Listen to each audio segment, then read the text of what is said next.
ಆತ್ಮೀಯ ಬಂಧುಗಳೇ, ಶ್ರೀಮದ್ ಭಗವದ್ಗೀತೆ ತತ್ವ ವಿವೇಚನಿ ಟೀಕಾ ಅಧ್ಯಾಯ 4 ಜ್ಞಾನಕರ್ಮ ಸನ್ಯಾಸ ಯೋಗ. ಇದರಿಂದ ನಾವು 32ನೇ ಶ್ಲೋಕವನ್ನು ತಿಳ್ಕೊಳ್ತಾ ಇದ್ವಿ. ಓದ ಭಾಗದಲ್ಲಿ ಬ್ರಹ್ಮ ಅನ್ನುವಂತಹ ಶಬ್ದದ ಅರ್ಥ, ವೇದಗಳೇ ಅನ್ನೋದು ಯಾಕೆ ಅನ್ನೋದ್ರ ಬಗ್ಗೆ ತಿಳ್ಕೊಂಡ್ವಿ.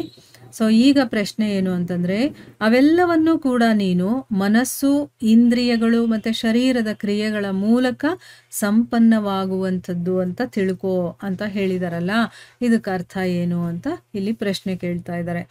ಸೊ ಈಗ ಉತ್ತರ ಏನು ಅಂತಂದ್ರೆ, ಈ ಒಂದು ಮಾತಿನಿಂದ ಭಗವಂತ ಕರ್ಮಗಳ ಸಂಬಂಧದಲ್ಲಿ 3 ಮಾತುಗಳನ್ನು ತಿಳ್ಕೊಳ್ಳೋದಕ್ಕೆ ಹೇಳಿದಾನೆ. ಯಾವ 3 ಮಾತುಗಳನ್ನು ನಾವು ಅರ್ಥ ಮಾಡ್ಕೋಬೇಕು ಅಂತಂದ್ರೆ, ಇಲ್ಲಿ ಮೊದಲನೇದು, ಯಾವ ಸಾಧನಾರೂಪಿ ಯಜ್ಞಗಳ ವರ್ಣನೆಯನ್ನ ಇಲ್ಲಿ ಮಾಡಿದಾರೋ, ಮತ್ತೆ ಇದಲ್ಲದೆ ಇನ್ನೂ ಬೇಕಾದಷ್ಟು ಏನು ಕರ್ತವ್ಯ ಕರ್ಮರೂಪಿ ಯಜ್ಞಗಳು ಶಾಸ್ತ್ರಗಳಲ್ಲಿ ಹೇಳಿದಾರೋ ಅದೆಲ್ಲ ನಾವು ಈಗ ಹೇಳ್ತಾ ಇರೋದು, ಕೃಷ್ಣ ಹೇಳಿರುವಂಥದ್ದು. ಇನ್ನು ವೇದಗಳಲ್ಲಿ ಬೇಕಾದಷ್ಟು ಹೇಳಿದಾರಲ್ಲ, ಅದೆಲ್ಲವನ್ನೂ ಕೂಡ ಮನಸ್ಸು, ಇಂದ್ರಿಯ ಮತ್ತೆ ಶರೀರದ ಕ್ರಿಯೆಗಳ ಮೂಲಕನೇ ಆಗುತ್ತೆ. ಅದರಲ್ಲಿ ಕೆಲವುಗಳ ಸಂಬಂಧ ಕೇವಲ ಮನಸ್ಸಿನ ಜೊತೆ ಇರುತ್ತೆ. ಈಗ ನಾವು ಏನಾದರೂ ಒಂದು ಕ್ರಿಯೆ ಮಾಡೋದು ಮನಸ್ಸಿಗೆ ಸಂಬಂಧಪಟ್ಟ ಹಾಗೆ ಇರುತ್ತೆ. ಅಲ್ಲಿ ಬೇರೆ ಅಂಗಾಂಗಗಳ ಪ್ರಯೋಗ ಇಲ್ಲದೆ ಬರೀ ಮನಸ್ಸಿನ ಜೊತೆಗೆ ಮಾಡುವಂಥದ್ದು. ಇನ್ನು ಕೆಲವು ಸಂಬಂಧ ಮನಸ್ಸು ಮತ್ತೆ ಇಂದ್ರಿಯಗಳು ಎರಡೂ ಇರುತ್ತೆ. ಇನ್ನು ಕೆಲವುಗಳ ಸಂಬಂಧ ಮನಸ್ಸು, ಇಂದ್ರಿಯ, ಶರೀರ 3 ಸೇರಿಸ್ಕೊಂಡು ಮಾಡಬೇಕಾಗತ್ತೆ ಕ್ರಿಯೆ. ಅದರ ಸಂಬಂಧ ಈ 3ರ ಜೊತೆಗೂ ಕೂಡ ಇಲ್ಲದಿರುವಂಥ ಯಾವ ಯಜ್ಞನೂ ಇಲ್ಲ. ಅಂದರೆ ಅರ್ಥ ಏನು, ನಾವು ಏನಾದರೂ ಒಂದು ಕೆಲಸವನ್ನು ಮಾಡಬೇಕು ಅಂದಾಗ ಈ 3 ಇರುತ್ತೆ, 2 ಇರುತ್ತೆ, 1 ಇರುತ್ತೆ. ಒಟ್ಟಿನಲ್ಲೇನು, ಈ 3ರಲ್ಲಿ ಯಾವುದಾದ್ರೂ ಒಂದು ಇದ್ದೇ ಇರಬೇಕು. ಈ 3 ಇಲ್ಲ ಅಂತಂದರೆ ಯಾವ ಯಜ್ಞನೂ ಮಾಡೋದಕ್ಕೆ ಸಾಧ್ಯ ಇಲ್ಲ.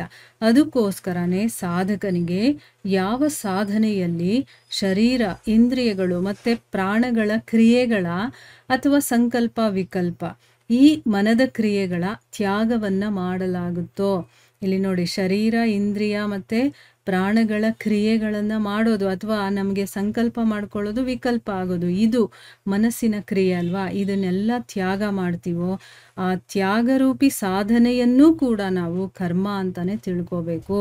ಮತ್ತು ಅದನ್ನೂ ಕೂಡ ಯಾವ ರೀತಿ ಮಾಡ್ಬೇಕು, ನಾವು ಕಾಮನೆ, ಆಸಕ್ತಿ, ಮಮತೆ ರಹಿತವಾಗಿ ಮಾಡಬೇಕಿಲ್ಲ ಅಂತಂದರೆ ಅದು ಕೂಡ ಬಂಧನಕ್ಕೆ ಕಾರಣವಾಗ್ಬಿಡತ್ತೆ. ನೋಡಿ, ವೇದಗಳಲ್ಲಾಗಿರ್ಬೋದು, ಯಾರು ಏನೇ ಹೇಳಿದ್ರು, ಎಂಥ ಕರ್ಮಗಳೇ ಆಗ್ಬಿಟ್ಟಿರಲಿ, ಅದು ಭಗವಂತನನ್ನು ಪಡೆಯೋದಕ್ಕೆ ಅಂತ ನಾನು ಮಾಡ್ತಾ ಇರಬೇಕಾದ್ರೆ ಅದು ಇಂದ್ರಿಯಗಳ ಮೂಲಕನೇ ಮಾಡಿರಲಿ, ಮನಸ್ಸಿನ ಮೂಲಕನೇ ಮಾಡಿರಲಿ, ಶರೀರದ ಮೂಲಕನೇ ಆಗಿರಲಿ, ಅಥವಾ 3 ಸೇರಿಸ್ಕೊಂಡಾದರೂ ಮಾಡಿರಲಿ, ಅಲ್ಲಿ ಕಾಮನೆ, ಆಸಕ್ತಿ, ಮಮತೆ ರಹಿತವಾಗಿ ಮಾಡ್ಬೇಕು ನಾವು. ಇಲ್ಲದೆ ಇದ್ರೆ ಅದು ಕೂಡ ನಮ್ಮನ್ನು ಬಂಧನಕ್ಕೆ ಸಿಕ್ಕಾಕ್ಸ್ಬಿಡತ್ತೆ ಅನ್ನೋದು ಇದರ ಅರ್ಥ. ಈಗ ಮೊದಲನೇದು ಗೊತ್ತಾಯ್ತಲ್ವಾ. ಈಗ ಎರಡನೇದು ಯಾವುದು ಅಂತಂದರೆ, ಯಜ್ಞ ಅನ್ನುವಂಥ ಹೆಸರಿನಿಂದ ಹೇಳಲಾಗುವಂಥ ಎಷ್ಟು ಶಾಸ್ತ್ರವಿಹಿತ ಕರ್ತವ್ಯ ಕರ್ಮಗಳಿದೆಯೋ, ಈಗ ಯಜ್ಞ ಅಂತ ಏನೇನು ಕರ್ಮಗಳನ್ನು ಹೇಳ್ತಾರೋ, ಮತ್ತು ಭಗವಂತನ ಪ್ರಾಪ್ತಿಗೋಸ್ಕರ ಆ ಪರಮಾತ್ಮನ ಪ್ರಾಪ್ತಿಯ ಬೇರೆ ಬೇರೆ ಸಾಧನಗಳಿದೆಯೋ ಅವು ಪ್ರಕೃತಿಯ ಕಾರ್ಯರೂಪಿ. ಈಗ ಪ್ರಕೃತಿಗೆ ಅನುಸಾರವಾಗಿ ಏನೇನೋ ಕೆಲಸಗಳಿರುತ್ತೆ. ಸೊ ಆ ರೂಪಿ ಮನಸ್ಸು, ಇಂದ್ರಿಯ ಮತ್ತು ಶರೀರಗಳ ಕ್ರಿಯೆಗಳ ಮೂಲಕನೇ ಆಗುತ್ತೆ ಇವೆಲ್ಲನೂ ಕೂಡ. ಅದಕ್ಕೋಸ್ಕರನೇ ಆತ್ಮನ ಸಂಬಂಧ ಏನೂ ಇಲ್ಲ, ಅದರ ಜೊತೆಗೆ ಆತ್ಮನ ಸಂಬಂಧ ಏನೂ ಇಲ್ಲ. ಅಂದರೆ ಏನು, ಈ ಶರೀರ, ಮನಸ್ಸು, ಇಂದ್ರಿಯಗಳಿದೆಯಲ್ಲ, ಇದು ಪ್ರಕೃತಿಗೆ ಸೇರಿರುವಂಥದ್ದು. ಸೊ ಪ್ರಕೃತಿ ಹೇಗೆ ಅದನ್ನೆಲ್ಲ ಮಾಡಿಸುತ್ತೋ ಆ ಮೂಲಕ ಈ ಮನಸ್ಸು ಕೆಲಸ ಮಾಡುತ್ತೆ, ಇಂದ್ರಿಯಗಳು ಕೆಲಸ ಮಾಡುತ್ತೆ, ಶರೀರದ ಕ್ರಿಯೆ ಆಗುತ್ತೆ ಹೊರತು ಅದರ ಜೊತೆ ಆತ್ಮನ ಸಂಬಂಧ ಏನೂ ಇಲ್ಲ. ಅದಕ್ಕೋಸ್ಕರ ಯಾವುದೇ ಕರ್ಮ ಅಥವಾ ಸಾಧನೆ ಏನೇ ಆಗಿರ್ಬೋದು, ಜ್ಞಾನಯೋಗಿ ಕರ್ತೃತ್ವದ ಅಭಿಮಾನವನ್ನು ಪಡಬಾರ್ದು. ಅಲ್ಲಿ ನಾನು ಮಾಡ್ತಾ ಇದ್ದೀನಿ ಅಂತ ಅಲ್ಲಿ ಬರಬಾರ್ದು. ಯಾಕಂದರೆ ಅದು ಪ್ರಕೃತಿಗೆ ಅನುಗುಣವಾಗಿ ಆ ಕೆಲಸ ನಡೀತಾ ಇರುತ್ತೆ. ಅಲ್ಲಿ ಆತ್ಮನ ಜೊತೆ ಅದಕ್ಕೆ ಸಂಬಂಧ ಇಲ್ಲದೆ ಇರೋದ್ರಿಂದ ನಾವು ಏನೇ ಮಾಡಿದಾಗಲೂ ಕೂಡ ಅಲ್ಲಿ ನಾನೇ ಮಾಡ್ತಾ ಇದ್ದೀನಿ ಅನ್ನುವಂತಹ ಆ ಕರ್ತೃತ್ವದ ಅಭಿಮಾನವನ್ನು ಬಿಟ್ಟು ನಾವು ಮಾಡಬೇಕೇ ಹೊರತು ಅಲ್ಲಿ ಅಭಿಮಾನವನ್ನು ಪಡಬಾರ್ದು. ಇದು ಎರಡನೇದು. ಇನ್ನು 3ನೇದು ಏನು ಅಂತಂದರೆ, ಮನಸ್ಸು, ಇಂದ್ರಿಯಗಳು ಮತ್ತು ಶರೀರದ ಈ ಚೇಷ್ಟಾರೂಪಿ ಕರ್ಮಗಳಿಲ್ಲದೆ, ಅಂದರೆ ಏನು, ನಾವೇನೋ ಒಂದು ಕಾರ್ಯವನ್ನು ಮಾಡಬೇಕಾದ್ರೆ ಇದು ತನ್ನ ಕೆಲಸವನ್ನು ಮಾಡುತ್ತಲ್ಲ, ಆ ಕೆಲಸಗಳಿಲ್ಲದೆ ಭಗವಂತನ ಪ್ರಾಪ್ತಿ ಅಥವಾ ಕರ್ಮ ಬಂಧನದಿಂದ ಮುಕ್ತಿ ಅನ್ನೋದು ಸಿಗೋದಿಲ್ಲ. ಅಂದರೆ ಮನಸ್ಸೇನಾದರೂ ಮಾಡಬೇಕು, ಇಂದ್ರಿಯ ಮಾಡಬೇಕು, ಅಥವಾ ಶರೀರನಾದರೂ ಮಾಡಬೇಕು. ಏನೋ ಒಂದು ಕೆಲಸ ನಡೆದಾಗಲೇ ಆ ಬಂಧನದಿಂದ ನಮಗೆ ಮುಕ್ತಿ ಅನ್ನೋದು ಸಿಗೋದು. ನೋಡಿ ಹೇಗಿದೆ, ಕೆಲಸದ ಬಂಧನದಿಂದ ಬಿಡುಗಡೆ ಹೊಂದಬೇಕು ಅಂದರೆ ನಾವು ಕೆಲಸ ಮಾಡಬೇಕು ಆಯ್ತಾ. ಆದರೆ ಯಾವ ರೀತಿ ಕೆಲಸ ಮಾಡಬೇಕು, ನಾವು ಆಸಕ್ತಿ, ಕಾಮನೆ, ಮಮತೆ ಇಲ್ಲದೆ ಮಾಡಬೇಕು. ಈ ವಿಷಯದ ಬಗ್ಗೆ 3ನೇ ಅಧ್ಯಾಯದ 4ನೇ ಶ್ಲೋಕದಲ್ಲಿ ಹೇಳಿದ್ದಾನೆ ಭಗವಂತ. ಆ ಶ್ಲೋಕ ಯಾವುದು ಅಂತಂದರೆ ನ ಕರ್ಮಣ ಮನಾರಂಭಾತ್ ಅಂತ ಬರುತ್ತಲ್ಲ ಆ ಶ್ಲೋಕ. ಅಲ್ಲೇನು ಹೇಳ್ತಾನೆ, ಮನುಷ್ಯ ಕರ್ಮಗಳನ್ನು ಆಚರಿಸದೆ, ಅಂದರೆ ಏನು, ಕರ್ಮಾಚರಣೆ ಮಾಡದೆ ನಿಷ್ಕರ್ಮತೆಯನ್ನ, ಅಂದರೆ ಏನು, ಯೋಗ ನಿಷ್ಠೆಯನ್ನು ಪಡೆಯೋದಕ್ಕೆ ಸಾಧ್ಯ ಇಲ್ಲ.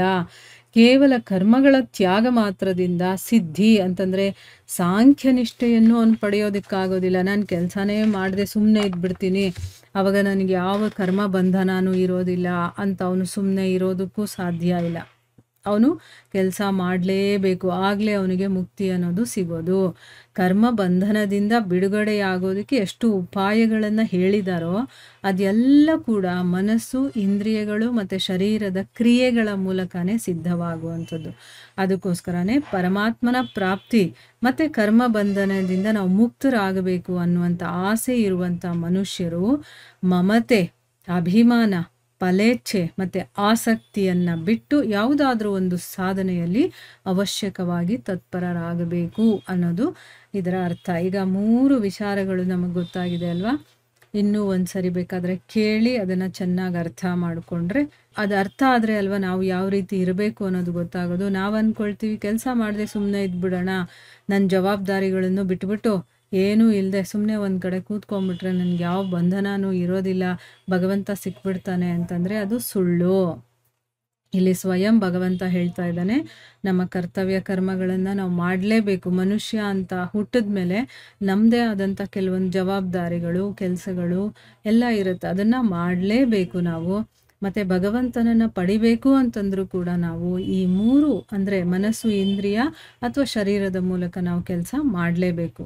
ಮಾಡದೆ ಸುಮ್ಮನೆ ಇದ್ಬಿಡ್ತೀನಿ ನಂಗೆ ಭಗವಂತ ಸಿಕ್ಬಿಡ್ತಾನೆ ಅಂದರೆ ಅದು ಸುಳ್ಳು ಅನ್ನೋದು ನಮ್ಗೆ ಇವಾಗ ಗೊತ್ತಾಯ್ತಲ್ವಾ. ಸೊ ಇದನ್ನು ಚೆನ್ನಾಗಿ ಅರ್ಥ ಮಾಡಿಕೊಂಡು ಅದನ್ನು ನಮ್ಮ ಜೀವನದಲ್ಲಿ ಅಳವಡಿಸ್ಕೊಳ್ಳೋಣ ಅಂತ ಹೇಳ್ತಾ ಇಲ್ಲಿಗೆ ನಾವು ನಿಲ್ಲಿಸೋಣ. ಹರೇ ಕೃಷ್ಣ.